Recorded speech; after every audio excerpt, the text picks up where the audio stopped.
Let's start with the rapid fire round. The first one is, at what age do you want to retire?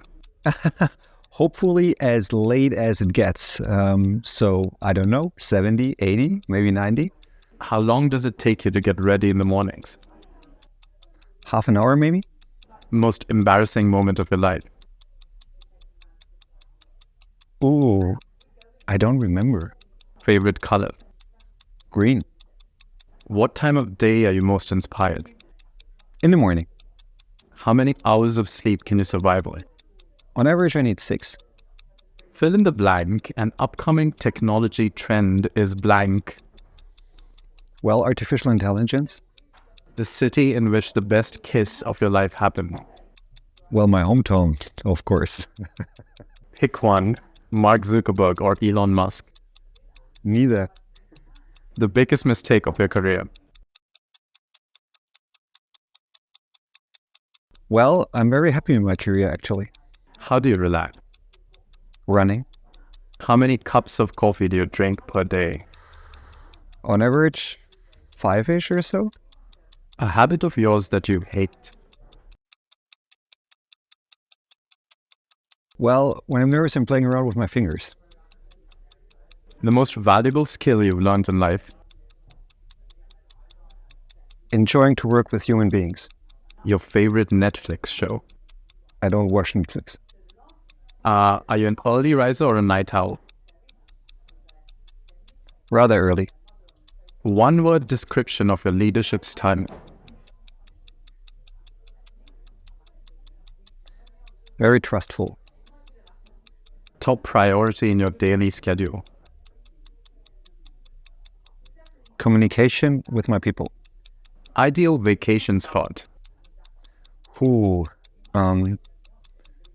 it's more about with whom / my family rather than where. Key factor for maintaining a work-life balance.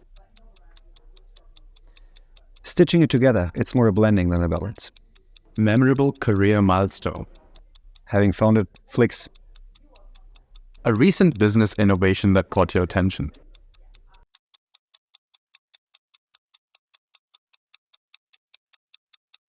Essentially, that comes back to large language models, so /AI.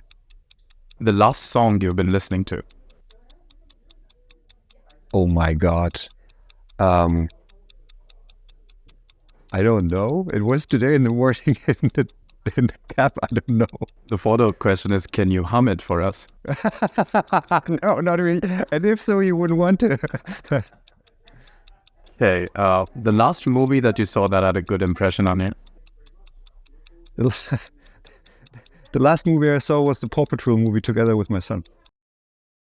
All right, well, that's the end of the rapid fire round. Let's go on to the larger question, which you can answer with as much ease, as much time, as much thought as you like. The first one is, can you share a bit about your journey from your time at Hochschule an der to founding, did I pronounce it right? No, that's fine. To founding FlixBus and your current role as founder-in-chief organizational flounder. Yeah, sure thing. So basically in Ansbach was the University of Applied Science. I studied first at. The reason I choose that, which is close to my hometown, is because I worked more for Siemens back in the days than I actually studied. The reason is because creating something tangible always drove me. And after having finished the studies, then took on a couple of journeys, including, a step in the US. I came back to Munich, where I rejoined with Andre, one of my 2 co-founders. And basically, we know each other for more than 30 years. And we started talking around how kind of almost ridiculous the golden hamster wheel for strategy consultants at BCG, what he did back then, or at Microsoft for a tech consultant, what I did was. And we thought, hey, maybe we can do better. And that started where we really went through a bunch of ideas, bunch of problems and improvement thoughts. And at some point in time, we ended up with Flix, basically because of the news. We read in the news that the former government in Germany wanted to deregulate the German long-distance coach market. And we took that bet.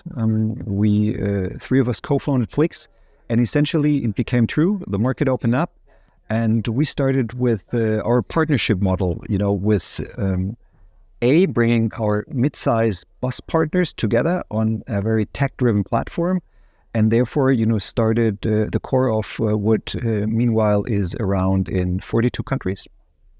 And, the reason why I'm still heading technology, product, and people, making me the chief organizational plumber, is obviously the studies back at the University of Applied Science, which was business information systems. So I'm a bit of a techie at heart, but essentially what I love doing is organizational building, working with people.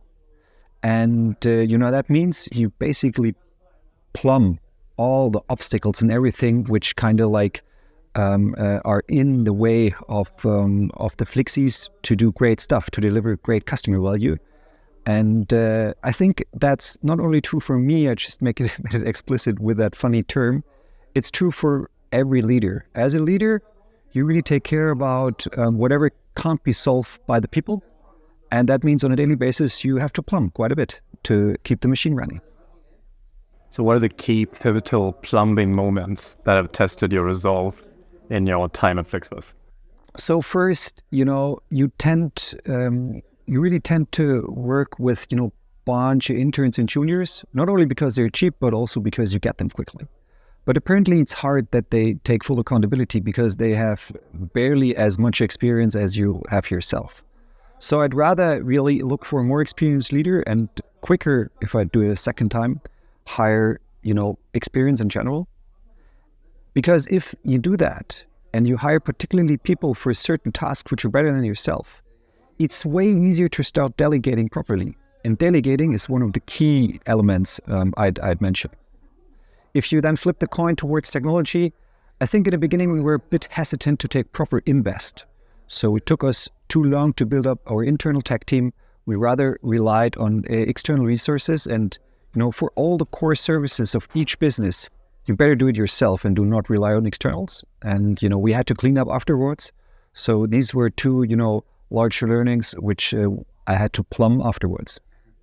So FlixBus has been a pioneer in green mobility.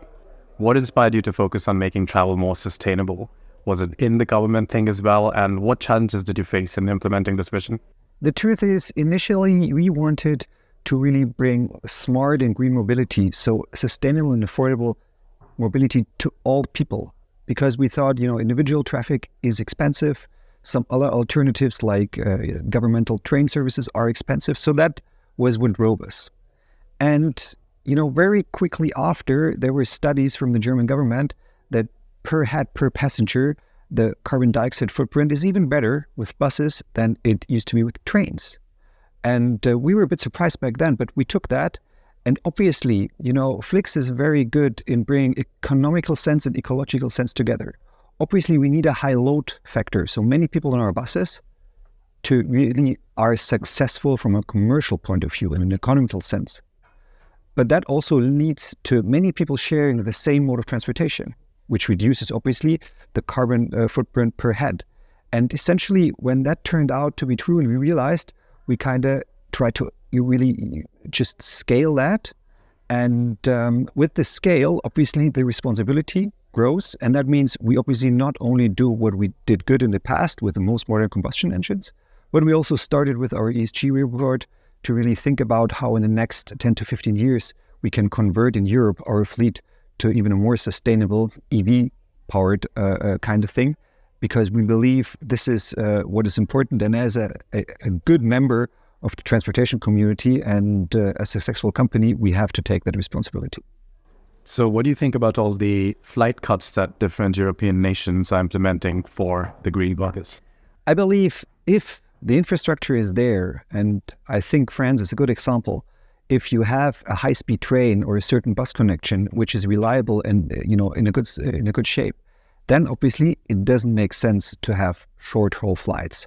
So I believe we will see what France implemented already across different other European nations over the next couple of years, and we are very supportive not only with FlixBus, but in that high-speed sector, essentially also with FlixTrain. So speaking of all this innovation, as a founder of Flix, you're deeply involved in the intersection of technology and mobility. How do you see technology shaping the future of transportation itself, especially in the context of FlixBus? We have mentioned briefly, and it's all across and around Web Summit, artificial intelligence. And they're kind of different things. There's NLP and large language models, and there's machine learning, which we do already to optimize our network planning. But if you look at that particular intersection, I believe autonomous driving will play a key role. And we won't wait until level 5 is there. But there are intermediary solutions like remote controlled driving supported by artificial intelligence, which really can help us to increase the service level to our customers and eventually ease the lives of our drivers. We must not forget this is one of the super responsible jobs we've offered out there, not only for the bus drivers, but also for the train chiefs. And that, together with AI, can improve, and that will lead to eventually becoming a more attractive job in the future. Because, there is no magic. We have driver shortages, and it is a scarce resource, and became more challenging over COVID.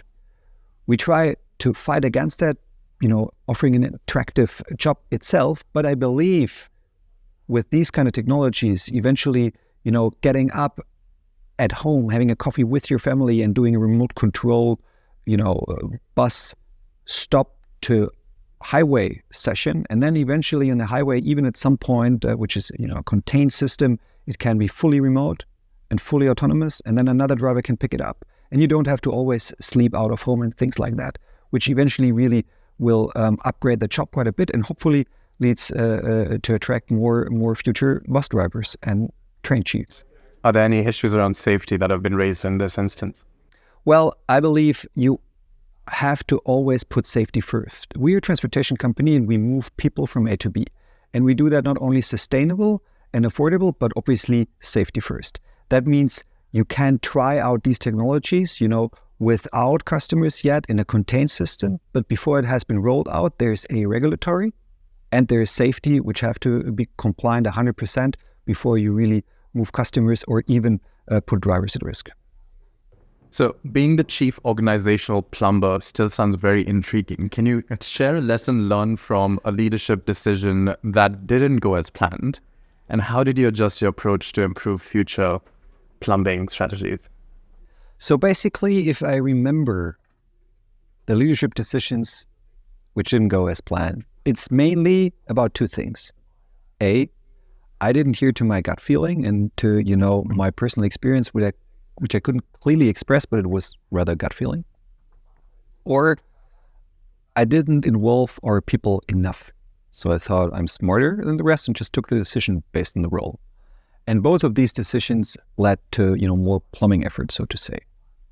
On the other hand, if you take an example where I took a risk in a leadership decision and even had a large reorganization at FlixTech, and asked the people how they would reorganize and really gave them the autonomy and just adjusted a bit here and there, well, basically that worked much better. And we didn't have not invented here syndromes or people trying to really stick, and not being able to let loose. And also accountability and business continuity worked way smarter. So I believe whenever I took rather joint decisions, being fully aware that the final accountability is on me based on my role, were always better than I thought I was smarter than the rest for whatever reason, or decided against my gut. So speaking of delegating power and responsibility, how many people report to you and how many people report to them? That it depends always. Sometimes you have to fill the gaps. Currently, I'd say there are 14 or so reporting directly to me and the entire organization I'm in charge of, which is FlixTech on the one hand, and our people team on the other hand is about 550. Okay. So what does your typical day look like? So after half an hour to, take a shower and have the first coffee, usually during the day I have quite some meetings. It's a mixture of, one-to-ones to really make sure, I understand the individual problems and support resolving them, but also talking to my people and how I can support them growing. On the one hand, on the other hand, there's kind of group meetings where we have sure fixes to take, joint decisions. That's from the management board and C-level perspective, down to individual group sessions where we tackle individual topics. And that's mainly what it is. Sometimes due to the management board role, it's also like interviews and stuff as we do it today. And later the day, so to say, I do kind of my homework. I just take care about my inbox. I read presentations and I comment slides and these kind of things. And that's kind of like the after hour work. And during the week, where I'm basically most of the time out of home, so, being around somewhere, like here in Lisbon, I barely do anything else beside having dinner and work. And that's a good thing. I still enjoy it very much. So your book, excuse my German, Mission Zukunftsrepublik, focuses on the future of work. Yeah. Can you share some key insights on your vision for an agile, inclusive, and humane working environment? So we must not forget that in the 21st century, different than the 19th and 20th century, it's not about, humans doing repetitive tasks. And it's also not about, some of the fear and the uncertainty about, again, artificial intelligence kind of stealing our jobs. I believe, the brain, which powers, our society to keep on doing better things, innovation, all that stuff, remains human. And that means we have to focus on the human factor. And I believe that this means mentioning and focusing and really putting the human being much more in the middle of doing, and not only the output, but the outcome. That's something which in the future is really much more important and became even more present after COVID, when it didn't matter so much where we are working, but how we work. We had to work from home here and there. But essentially, it's also not only about working remote, but bringing people together, because the topics we as human beings have to solve are very complex, as our society is complex. So, recentering the human being around the acting of doing business is something which I believe the 21st century only has started with, and it's also being pointed out in the book Zukunftsrepublik. So, Republic of the Future, basically, it's the English term. So in your interaction with the readers of this book, have there been any unexpected perspectives or stories that challenged your own views regarding work? Well, that's always the case, because we must not forget that, there are individual small societies like the organization of a company like Flix. There are larger societies like a nation, a country, and then there's Europe, and then there's the world. And we have biases, we have been socialized differently. So there's a bunch of different views.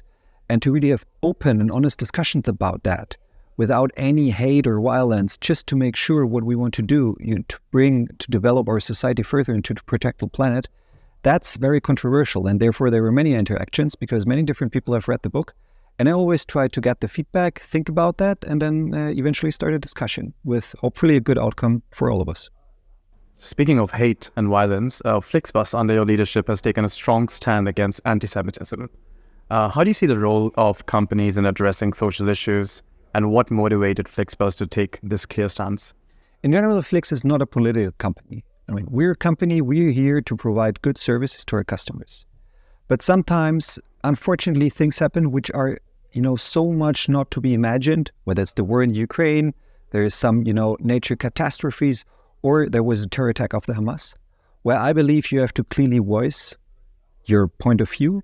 And particularly as a German company, obviously we have a responsibility, and we're against any way of anti-Semitism, but hate and bad things in general.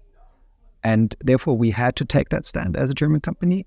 And on top of that, we clearly repeat that, as I said, any hate, any violence, anything independent of the background, the color, the nation, the religion, we are against. We believe, only jointly, in a good sense, humanity can really progress, and that's something we support as a company. And I believe our purpose is very much clearly, stating that, and that was one of the reasons we were also crystal clear on the terror attack of the Hamas. How do you approach conversations with team members who may hold diverse opinions on such controversial issues? And how do you foster a culture of open dialogue within FlixBus then? Very good question. So we had that a couple of times already, whether, we have a bunch of people. We have obviously Ukrainian people and we have Russian people. And we have, Muslim people and we have Jewish people. And we want to have that very colorful environment. Also independent of, if you're just, what kind of letter of LGBTQI plus you think your own is, you sit together and just discuss openly. And we are always receiving the feedback. We're taking that into our all hands. We try to reflect on that. And being very open and humble is the key on these discussions. And, the culture we've created at Flix is independent of your sexuality, of your religion, and of your passport. And I'm very proud that I'm saying all of our Flix people really signed up for that, and therefore we can have these discussions. Okay, so let's move back to regulatory tech now. How do you navigate regulatory challenges within the European Union while fostering a culture of innovation in your tech team? Yeah, well, I'm glad you took Eurobus. The example, Germany could have been even worse.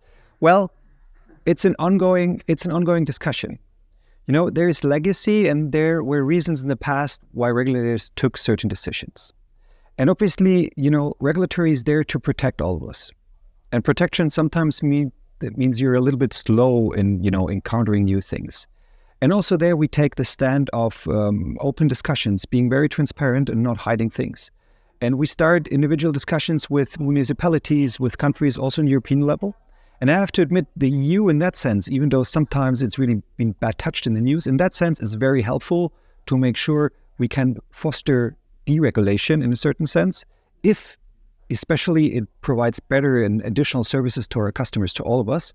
And, that means just repeating the message, proving your point of view and that there is actual value towards the customers. And then it takes time. So is there any specific instance where regulatory constraint posed a significant hurdle for technological innovation in FlixBus or any kind of innovation?